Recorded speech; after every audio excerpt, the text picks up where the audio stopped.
if you're going to change an area, you do three things. Number one, you focus on it and you get clear and compelling vision for what you want. If your body's not where you want it to be, I tell you there's one simple reason. It's not your focus. No, I focus on it. I focus all the time on how fat I am. No. See, if you focus on crashing into the pole, trying not to, the more you try not to, what you focus on, that's where the energy goes, that's where you go, right? We all know that. But what people tend to do is, I'm saying focusing on what you want, not what you don't want. And not only just focusing on what you want, where you focus and say, well, I'd like to be strong, I'd like to be energetic, I'd like to be fit. It's focusing and making it compelling. If your only reason you're focusing on it is like, well, I need to lose some weight because I feel fat, versus I want the energy to burn because with that I'll have more passion, more aliveness, I'll be able to impact my children. I'll be able to, I'll be able to take the business to another level. I'll be able to have fun when I'm stressed out and tired. I'll have creativity flowing through me. You can't just focus on it. You got to create a clear and compelling future in that area that will pull you towards it so you're not trying to push yourself. If there's an area you're not improving in, think of three pillars, if you would. Pillar one is get focused and clear. What's compelling? Where are you? Really? And don't lie. Where do you want to be? And make it so compelling you can't help it. When you wake up in the morning, you want to transform this area of your life. So the quality of your life already is better just because you are so excited about what you're after.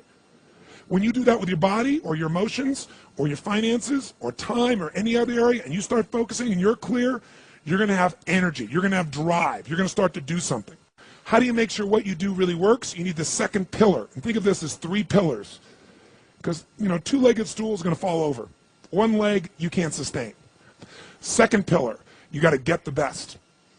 When I say get the best tools. Get the best map. Get the best mentor. What I'm looking for is, it's wonderful that you're focused and clear and excited, but if you're running east looking for a sunset, you got a problem. I don't care how much you believe, I don't care how much enthusiasm you have, you got the wrong tools. You got the wrong strategy. You got the wrong map. And so it's really critical in life, I believe, to get a map and get a mentor. Because the map very often changes, and the best mentor, somebody who's the best at what they do, they know the shortcuts, don't they? Or they know when the roads change. You don't get stuck hanging out, in the desert when you're trying to get to the ocean, metaphorically.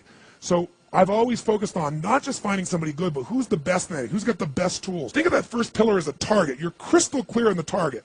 And now you got the toolbox, man. You got the best tools, not rinky-dink tools, the very best. And the way to get the best, by the way, that I've done it is model someone who's already successful.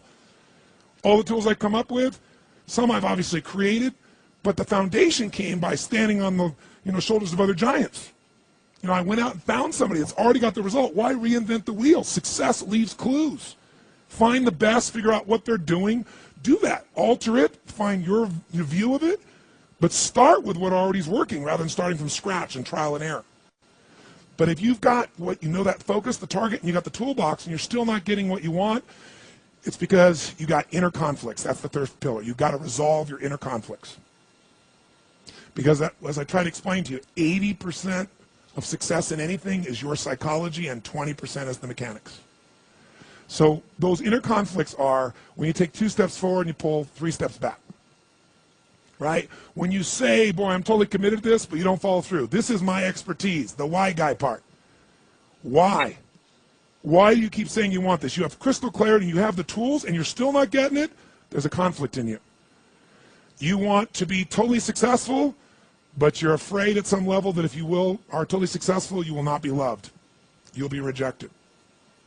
You want to be in a position where you have total free time and you want to build a billion-dollar enterprise. These are conflicts. You really, truly know you got the tools and talents to make this happen, but a part of you doesn't think you deserve to succeed because it's something you did at some point in your life or something you made up. Or you think making money or being successful economically is not spiritual. And you're committed to being spiritual, and yet the other part of you, it's the inner conflicts between fighting parts. So what do we do in this third pillar? Think of it as a vault we got to unlock. Think of it as unlock and unleash. That's the third pillar. The way you unlock and unleash is you identify the conflicts. You get clear what they are. So you may have total clarity, even the tools, but how can you totally unleash and commit when you're being pulled in 2 different directions? You say, Tony, how do I solve that? There isn't one way. You've got to get clear about what's most important to you today, not what you think you should do based on an old blueprint, an old belief system, your parents, society, your friends. Otherwise, you'll succeed and not be fulfilled. So once you identify the conflicts, now what you got to do is align. Align your life with what you really value. Align your life with what is most important to you. And then once you are in a position where you're aligned, guess what you'll do? Take action. You won't even have to work at it. When everything's in alignment, there's nothing pulling you away, boom, you go for it. But when you say, I want a relationship, but at the same time, simultaneously, I want to be in a position where, I never have to, I only get what I want every moment, or I never have to commit to anything, then obviously you're never going to get there. That inner conflict must be resolved. Once you align and you take action, guess what's going to happen? You're going to achieve. And once you achieve, you succeed. When you succeed, I'll tell you what you got to add to it. Celebrate, right? And then contribute. Pay it forward, if you will, as corny as that sounds. Remember the movie? Pay it forward. Don't pay it back. Take what you've got, what you've learned, and bring it to someone else. And if you bring it to someone else, it continues that cycle of fulfillment, of joy, of meaning in your life. Everything works.